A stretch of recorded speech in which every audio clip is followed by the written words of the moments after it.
Pace bene, masih di mea culpa. Para culprit, ada satu kisah tentang orang kudus. Para culprit mungkin sudah pernah mendengarkan kisah tentang Margareta dari Cortona, seorang putri yang akhirnya pergi dari rumahnya karena tidak tahan hidup bersama dengan ibu tirinya.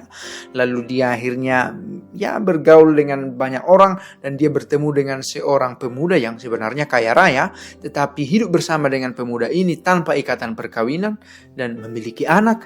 Dan karena satu peristiwa suaminya, bukan suami, laki-laki ini meninggal dunia karena dibunuh, dan akhirnya dia hidup menjadi seorang janda meskipun tidak menikah sebenarnya dengan seorang anak, dan dia hampir jatuh ke dunia prostitusi untuk menghidupi dirinya, tetapi akhirnya dia bertobat, asyik dalam hidup doanya, memberi diri bagi pelayanan, dan akhirnya dia menjadi seorang kudus, dipandang suci di dalam gereja. Dan pada tahun 1728, tanggal 16 Mei, dia dikanonisasi menjadi seorang santa. Dialah Santa Margareta Cortona. Kita mau mendalami kisah ini, tetapi sebelumnya masih juga saya ingatkan, jangan lupa untuk subscribe channel ini. Siapa tahu berguna. Dan share video ini terutama kepada mereka yang ditekan oleh perasaan bersalah, karena selalu merasa tidak layak karena kesalahan yang dia buat, karena hubungan buruk yang dia bangun, karena perasaan berdosa yang membuat dia semakin terkungkung. Siapa di antara kita tidak berdosa? Tetapi Margareta Cortona membuktikan bahwa dengan hidup dalam pertobatan, seseorang layak di hadapan Tuhan. Kita mau melihat kisahnya sedikit, sebenarnya ada juga di Wikipedia, tetapi versi bahasa Indonesianya sangat singkat. Tetapi di situs-situs lain bertema kekatolikan ada banyak kisah tentang Margareta Cortona. Dia lahir dari keluarga petani pada tahun 1247, sudah sangat lama.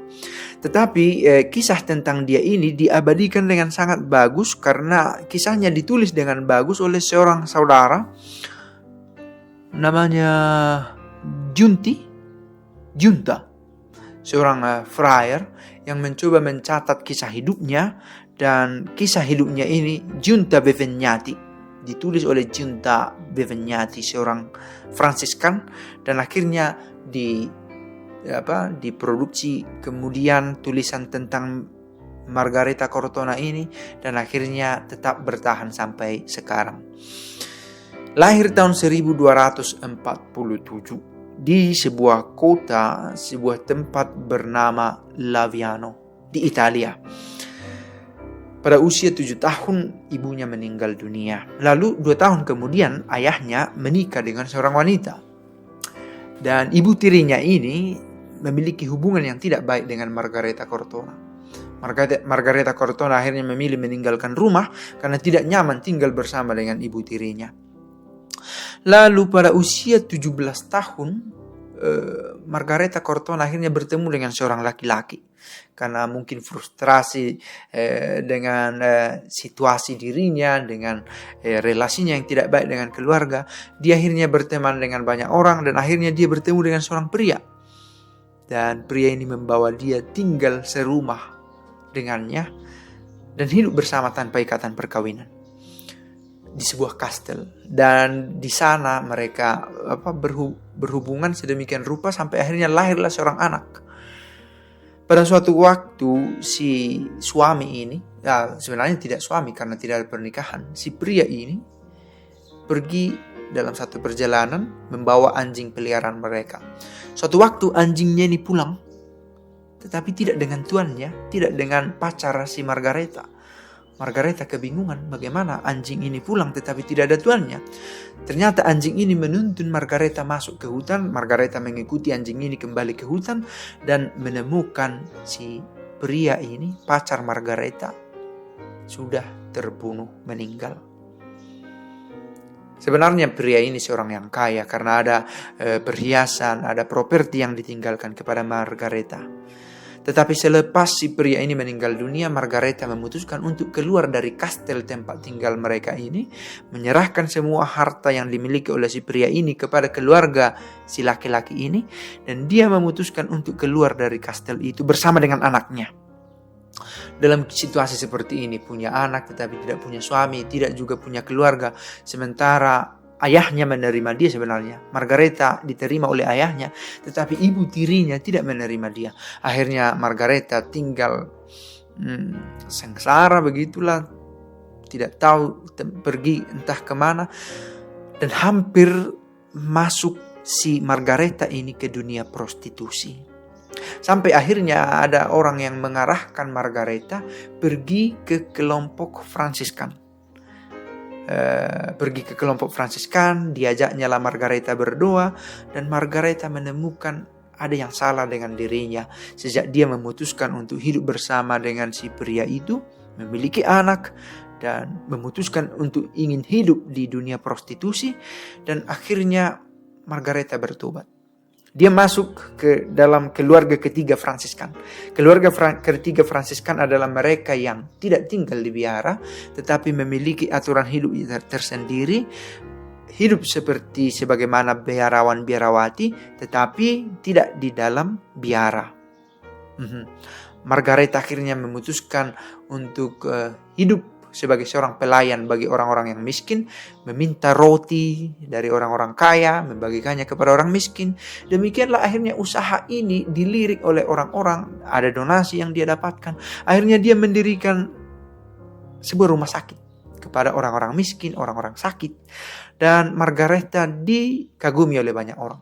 Nah, bagaimana dengan anaknya? Ternyata anaknya kemudian masuk menjadi seorang biarawan. Dan akhirnya Margareta dengan bebas hidup dalam pertobatan dengan melayani orang sakit.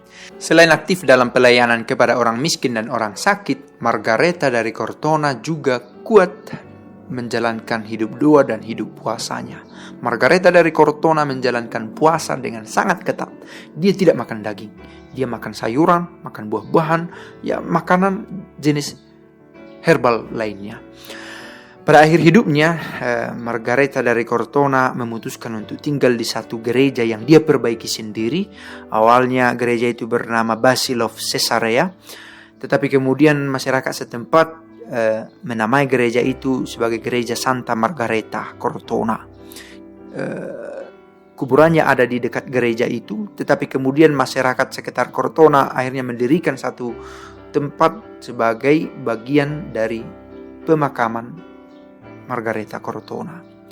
Margareta dari Cortona meninggal tanggal 22 Februari. Margareta dari Cortona meninggal tanggal 22 Februari dan dia dikanonisasi cukup lama, sampai 400 tahun kemudian. Meskipun semasa hidupnya dia sudah disebut sebagai beata oleh orang-orang di sekitarnya. Jadi akhirnya gereja mengenang Margareta dari Cortona baik pada tanggal 22 Februari, tanggal kematiannya, juga tanggal 16 Mei, tepat pada video ini saya buat,